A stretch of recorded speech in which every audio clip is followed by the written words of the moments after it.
Wyoming's just a third world state, the Eastern moguls say. According to those potentates, we're stuck in yesterday.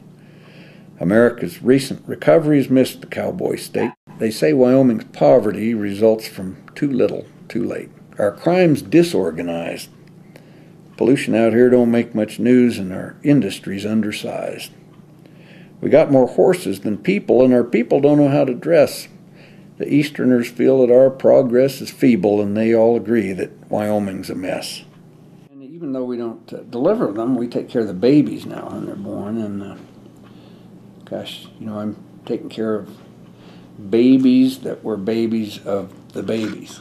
Now, third generation. And so that's very gratifying to be able to take care of numerous generations of patients.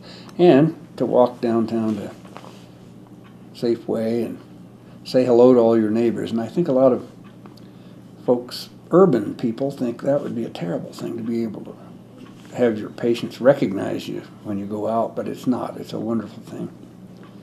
A few still do, and when they do, I'll say, if they say, "Oh, doctor, I have this terrible pain," and I'll say, "Take off all your clothes and lay on the floor and we'll check it out," and that usually does the trick. Since we don't deliver babies and we don't do any emergency medicine, that really has cut our liability. But we can't do that sort of thing anymore, and that was kind of fun stuff to do, and we would prefer to do it, but we just can't afford to do it. My best scenario would be to get rid of all third-party payers.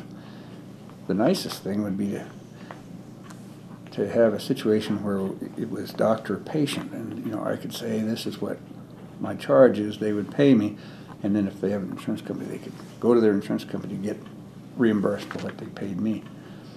That's a dying thing. We still can do that with some patients, and I think here in Riverton, Wyoming, we can do it a lot more than they can do it in Denver, Colorado, or New York City, or Miami, or Chicago.